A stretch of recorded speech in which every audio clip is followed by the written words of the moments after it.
महाराष्ट्राचं प्रेम काय असतं हे मोदींना कळालंय, पण महाराष्ट्राचा शाप काय असतो हे त्यांनी अनुभवावं असा जोरदार हल्ला माजी मुख्यमंत्री उद्धव ठाकरे यांनी केलाय। तर दुसरीकडे त्यांनी औरंगजेबाचा मुद्दा देखील निवडणुकीचा मुद्दा होऊ शकतो का असा सवाल उपस्थित केलाय। सामना वृत्तपत्राला ठाकरे गटाचे प्रमुख उद्धव ठाकरे यांनी मुलाखत दिली आणि यावेळी पंतप्रधान मोदी मला संपवू शकत नाहीत असं म्हणत उद्धव ठाकरेंनी मोदी आणि अमित शहांवर हल्लाबोल केला।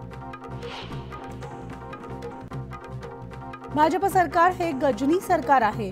मोदींनी 10 वर्ष थापा मारल्यात अशी टीका देखील उद्धव ठाकरे यांनी केली आहे। तर भ्रष्टाचार करा आणि भाजपमध्ये या अशी त्यांची नीती असून मोदींना पुन्हा संधी दिल्यास काळे दिवस येतील असं उद्धव ठाकरेंनी म्हटलंय। शिंदे गटानं राजकारणामधील आईशी गद्दारी केली आणि ही गद्दारी महाराष्ट्रात चालणार नाही। महाराष्ट्राची जनता हे सहनच करणार नाही असं वक्तव्य उद्धव ठाकरेंनी केलंय। तर त्यांना वडिलांचं नाव लावायला लाज वाटते अशी टीका देखील ठाकरेंनी केली। शिवसेनेला नकली शिवसेना म्हटलं जातंय, पण आमची शिवसेना खरी आहे असं वक्तव्य उद्धव ठाकरे यांनी केलंय। नाव चिन्ह आम्हाला मिळू नये यासाठी दबाव टाकण्यात आला आणि निवडणूक आयोगानं ते म्हणतील तसंच काम केलंय असा आरोप देखील ठाकरेंनी केलाय। निवडणुकांमध्ये वापरत असलेला पैसा कुठून आलाय असा सवाल उद्धव ठाकरेंनी सत्ताधाऱ्यांना विचारलाय। सामनामधील मुलाखतीदरम्यान ठाकरेंनी हा सवाल उपस्थित केलाय। पंतप्रधान मोदींनी महाराष्ट्राचा घात केला असा हल्लाबोल उद्धव ठाकरे यांनी केलाय। तर मोदींनी महाराष्ट्रातले उद्योग गुजरातला पळवलेत, डबल इंजिन सरकारनं देखील तेच केलंय असा आरोप उद्धव ठाकरे यांनी केलाय।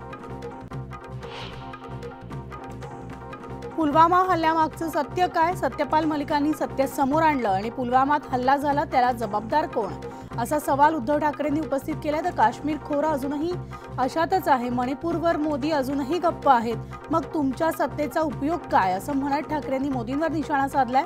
ही गद्दारी महाराष्ट्रात चालणार नाही। राजकारणातील आईशी गद्दारी, त्यांना वडिलांचं नाव लावायला लाज वाटते। निवडणुकीच्या अंतिम टप्प्यामध्ये महायुतीच्या 6 उमेदवारांसाठी फडणवीसांनी शड्डू ठोकलाय। तर आजपासून मुंबईचा किल्ला सर करण्यासाठी भाजप विरुद्ध उभाटा गट यांच्यात जोरदार लढत होणार आहे। जाहीर सभांच्या शतकांनंतर फडणवीसांच्या सभांचा मुंबईत धडाका असणार आहे। तर आज साकीनाका आणि विक्रोळी इथं फडणवीसांच्या सभा पार पडणार आहेत। 4 दिवसांमध्ये मुख्यमंत्री शिंदे दुसऱ्यांदा नाशिक दौऱ्यावर आहेत। हेमंत गोडसेंसाठी मुख्यमंत्री मैदानात उतरलेत। तर यावेळी ते नाशिकमधील स्थानिक पदाधिकाऱ्यांशी चर्चा देखील करणार आहेत। 5व्या टप्प्यामधील मतदारसंघावर भाजपनं विशेष लक्ष केंद्रित केलंय। मतदारांना वळवण्यासाठी थेट मुख्यमंत्र्यांना प्रचाराच्या रिंगणात उतरवणार आहेत। यावेळी मुंबई, ठाणे, पालघरमध्ये संमिश्र पद्धतीचे मतदार असल्यानं राजस्थानमधील भजनलाल शर्मा, उत्तराखंडमधील पुष्करसिंह धामी, तर गुजरातमधील भूपेंद्र पटेल आणि उत्तर प्रदेशमधील योगी आदित्यनाथ प्रचाराच्या रिंगणात उतरणार आहेत। महायुतीच्या उमेदवारांसाठी राज ठाकरे ठाणे कळवा दौऱ्यावर आहेत। कळवा येथील 90 फूट रोड परिसरात राज ठाकरेंची सभा आयोजित करण्यात आली आहे। तर शिवसेना सोडल्यानंतर राज ठाकरे पहिल्यांदाच आनंद आश्रमाला भेट देणार आहेत। राज ठाकरे ठाण्यात येत असल्यानं मनसैनिकांसोबत महायुतीच्या कार्यकर्त्यांमध्ये जल्लोषाचं वातावरण आहे। कल्याणमध्ये मवियाचे उमेदवार सुरेश म्हात्रेंसाठी शरद पवार मैदानात उतरलेत। तर कल्याण पश्चिममध्ये आज शरद पवार यांची सभा होणार आहे आणि या सभेसाठी मोठ्या संख्येनं महाविकास आघाडीचे कार्यकर्ते आणि पदाधिकारी देखील येण्याची शक्यता आहे। तर या पार्श्वभूमीवर आता पोलिसांनी मोठ्या प्रमाणात बंदोबस्त तैनात केलाय।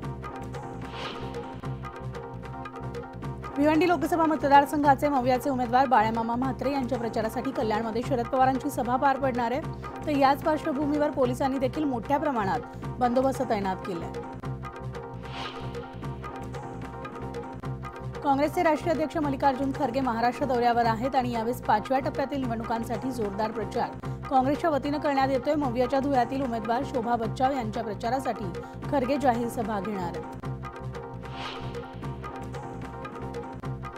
तर लोकसभा निवडणुकांच्या 4थ्या टप्प्यातील प्रचाराच्या तोफा काल थंडावल्यात आणि उद्या राज्यातील 11 तर देशातील 96 मतदारसंघांमध्ये मतदान पार पडणार आहे। यावेळी रावेरी, पुणे, शिरूर, बीड या मतदारसंघातील लढतीकडे सगळ्यांचंच लक्ष लागलंय।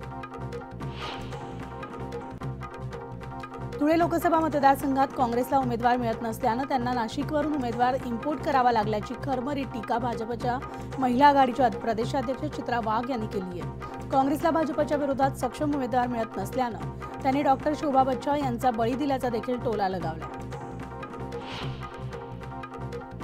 सुरेश जैन यांनी महायुतीला पाठिंबा दिलाय, तर सुरेश जैन 9 वेळा आमदारही झालेत, त्यामुळे त्यांच्या पाठिंब्यामुळे जळगाव जिल्ह्यातील पक्षाची ताकद वाढेल असा विश्वास गुलाबराव पाटील यांनी व्यक्त केलाय। लोकसभा निवडणुकीच्या पार्श्वभूमीवर सगळ्याच पक्षांनी आपली ताकद आता प्रतिष्ठा पणाला लावली आणि सगळ्यांकडूनच जोरदार प्रचारही सुरू आहे। यावेळेस काँग्रेसचे ज्येष्ठ नेते शशी थरूर यांनी उत्तर मुंबईतील मवियाचे काँग्रेसचे उमेदवार भूषण पाटील यांच्या प्रचार रॅलीमध्ये सहभाग घेतलाय, तर यावेळी जनतेनं देखील मोठ्या प्रमाणात मोठ्या उत्साहात त्यांचं स्वागत केलं।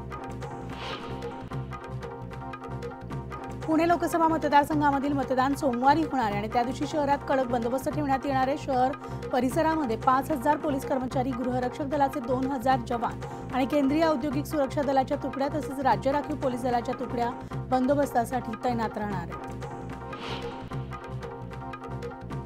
निवडणुकांमध्ये मतदारांची संख्या वाढावी यासाठी निवडणूक आयोगाचा विशेष भर असून त्यामध्ये याच पार्श्वभूमीवर आणि वाढतं ऊन लक्षात घेता प्रशासनानं जय्यत तयारी केली आहे। उन्हामुळे मतदारांना त्रास होऊ नये यासाठी मतदान केंद्रावर ORS ठेवण्यात येणार आहे। त्याचसोबत मतदारांसाठी बेंच आणि खुर्च्यांची व्यवस्था सुद्धा करण्यात आली आहे।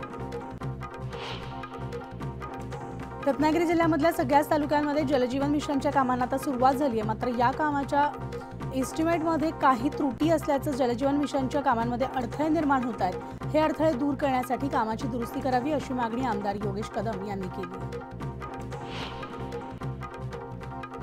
मध्य हार्बर आणि पश्चिम रेल्वे मार्गावर आज मेगा ब्लॉक घेण्यात येणारे अभियांत्रिकी आणि देखभालीची कामं केली जाणार आहेत। सकाळी 10 ते दुपारी 3 वाजेपर्यंत हा ब्लॉक असणार आहे। धीम्या मार्गावरील लोकल सांताक्रूज ते गोरेगावपर्यंत जलद मार्गावर चालवले जाणार आहेत। राज्यात पुढील 4 दिवस अवकाळी पाऊस आणि गारपिटीचा असणार आहेत, कारण हवामान विभागानं मध्य विदर्भाला अवकाळीसह गारपिटीचा आणि उर्वरित भागामध्ये अवकाळी पावसासाठी येलो आणि ऑरेंज अलर्ट दिलाय। तर राज्यातल्या बहुतांश भागामध्ये उन्हाचा तडाखा कायम आहे आणि काही भागामध्ये पावसाच्या हलक्या सरींची शक्यता आहे। दरम्यान मुंबईमध्ये रविवारी, सोमवारी आणि ठाणे, पालघर, रायगड आणि रत्नागिरीमध्ये बुधवारपर्यंत पावसाच्या हलक्या सरींची शक्यता वर्तवलेली आहे। सिंधुदुर्गच्या दोडामार्ग शहर तालुक्यामध्ये अवकाळी पावसानं हजेरी लावली। अचानक कोसळलेल्या पावसामुळे नागरिकांची चांगलीच तारांबळ उडाली आहे। विजांचा लखलखाट आणि ढगांच्या गडगडाटामुळे अनेक ठिकाणी विजेची बत्ती गुल झाली होती। भुसावळ तालुक्यामधल्या विजांच्या कडकडाटासह अवकाळी पावसानं हजेरी लावली आहे, तर काही ठिकाणी तुरळक पावसाच्या सरी सुद्धा बरसल्या आहेत। त्यामुळे आता उकाड्यानं हैराण झालेल्या नागरिकांना पावसामुळे काही अंशी दिलासा मिळाला आहे। मुळशी तालुक्याला वळवाच्या पावसानं जोरदार झोडपले, तर पावसामुळे काढणीस आलेल्या पिकांचं अतोनात नुकसानही झालंय। त्यामुळे बळीराजा चिंतेत सापडलाय। रत्नागिरी जिल्ह्यामधल्या 986 टन आंबा निर्यात झालेला असून कोकणातील हापूसला अमेरिका राष्ट्राकडून सर्वाधिक मागणी आहे। 986 टनपैकी 825 टन हापूसची अमेरिकावारी झालेली आणि हापूस आंब्याला अमेरिका, दुबई, सौदी अरेबिया इत्यादी देशांमध्ये मोठी मागणी मिळते। त्यामुळे बागायतदार शेतकऱ्यांना त्याचा चांगलाच फायदा होतोय।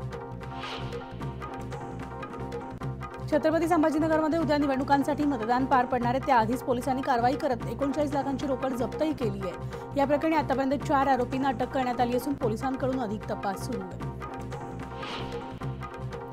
शेअर मार्केटच्या टिप्स देण्याचं आमिष दाखवून एका बनावट व्हॉट्सअप ग्रुपच्या माध्यमातून व्यावसायिकाची 1,88 लाखांची फसवणूक केल्याचा प्रकार समोर आलाय। या प्रकरणी विठ्ठलवाडी पोलीस ठाण्यामध्ये गुन्हा नोंदवण्यात आलाय। अंबरनाथमध्ये जादूटोण्याचा प्रकार समोर आलाय। रात्रीच्या सुमारास एका अज्ञातानं रस्त्यात जादूटोण्याचं साहित्य ठेवलं आणि हा सगळा प्रकार CCTV कॅमेरामध्ये कैद झालेला असून या परिसरामध्ये घटनेमुळे भीतीचं वातावरण निर्माण झालं होतं। यावेळेस जागरूक नागरिकांना हे सगळं साहित्य हातात उचलत या घटनेचा निषेध केला।